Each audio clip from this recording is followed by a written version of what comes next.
Sorry about that. There was a tape error, so I had to restart the entire tape over again from scratch. Anyway, I just wanted to take this opportunity to say thank you very much.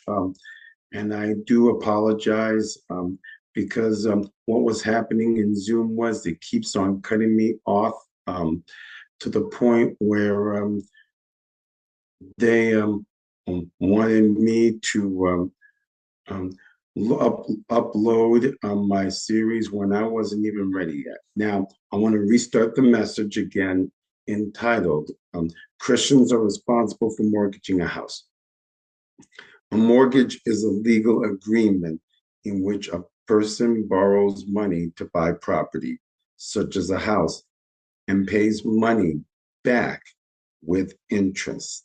Most homes in America are obtained through mortgages, since the purchase price of most livable houses is far outside the financial means of most home buyers. So people who wish and desire to own a home rather than renting are faced with a scenario: purchase a shack with cash on hand, or take out a mortgage to purchase a nicer house they can reasonably afford.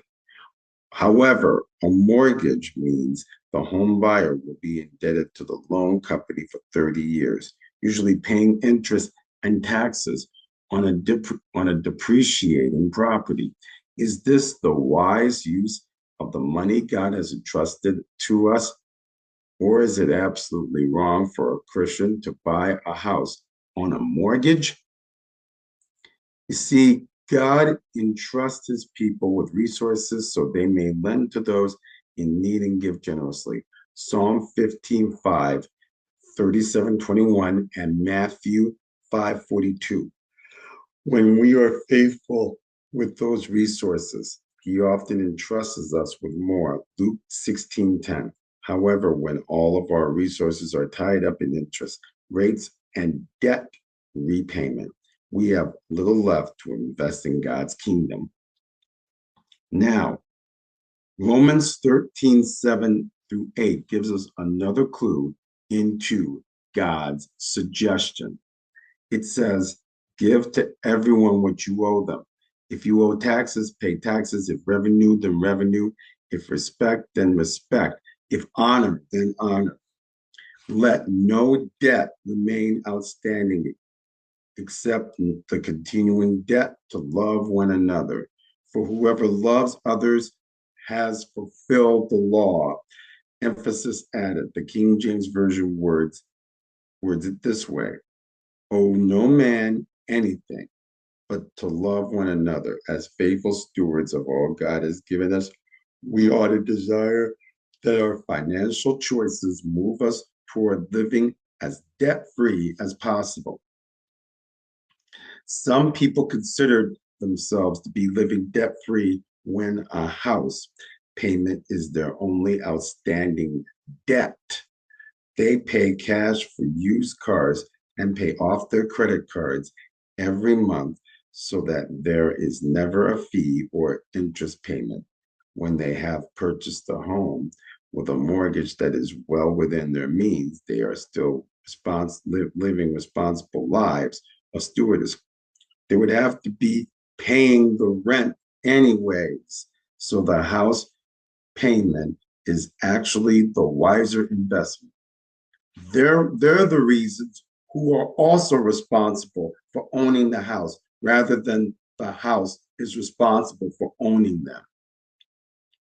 However, many people don't do their financial homework first before talking to a real estate agent and are talked to take out a mortgage on a house that costs more than they can easily afford.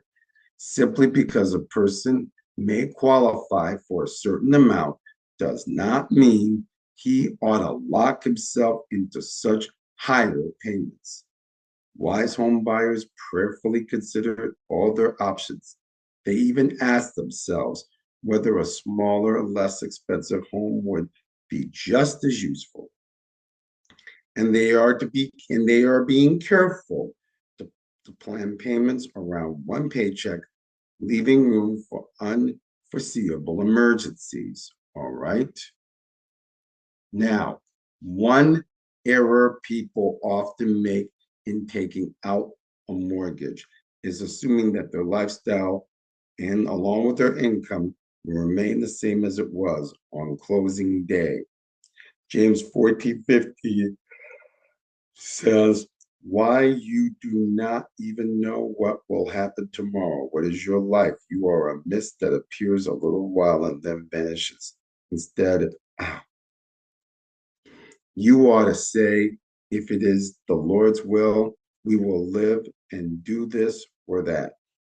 It is dangerous to lock ourselves into debt payments that are dependent upon our jobs and financial status always remaining the same.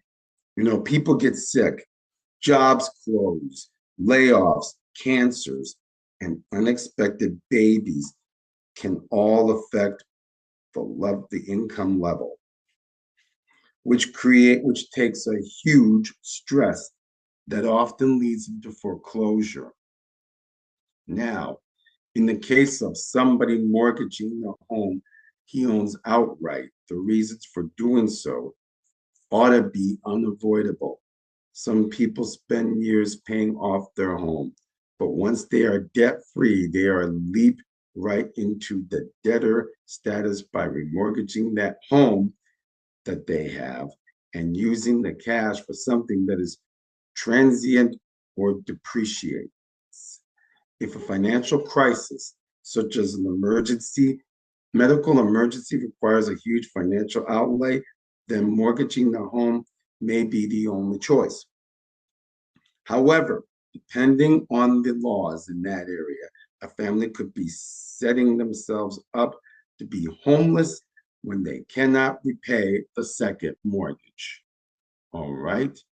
And finally, to end the message, there are the more factors, both financial and spiritually, to consider before mortgaging a house. It is not wise to rush into a mortgage because we are unwilling to wait upon the Lord's timing in providing the house he wants for us. Psalm 145:14-19. It's tempting to what our friends have and so bite off more than we could chew. James 4:3.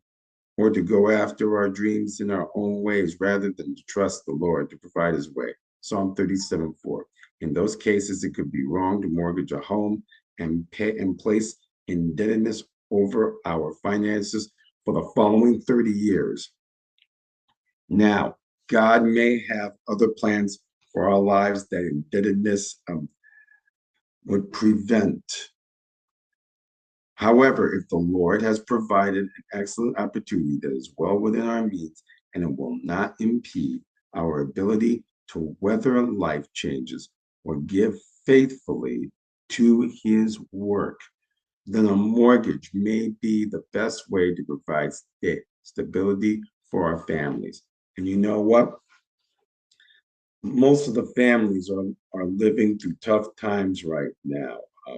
I mean, and even if you can afford money for anything, if you're on poverty level, or if you've been blacklisted, or of course, if you don't have the money for anything, facing tough times, you could be in debt.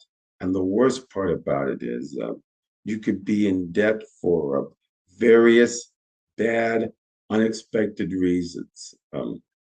As you can see, what it was talking about there was in the series of messages was the reason people are in debt is because they can be too excited of what their plan is for the future, preparing things for the future when they don't know they are in it as deep as what anybody would think. And that could take a big stress upon their families and the ones they love, leading to their house into foreclosure. Oh, and by the way, as many of you know, last month we lost Mr. Wink Martindale, and he hosted a game. And as a born again Christian, as you well know, he hosted a game show that most of you may have noticed, while the other half may have not. It was called Debt, and it was a game show all about contestants, real life contestants who are in a financial crisis, are on their way to recovery by winning a lot of money. You can watch these episodes over and over again on YouTube. I was a huge fan of the show, and several of the Facebook buddies who were also fans of the show. It was really good, but it really got sued by Jeopardy. But still, I would really want everybody to go to YouTube and watch these Debt episodes over and over and over again. All right. Wink helped people for a very long time. And Sandra Martindale, if you are watching this series of messages, this series of messages is for your late husband. May God rest his soul. And Mr. Martindale, we loved you very much. Well, you take good care and have a wonderful evening. Goodbye.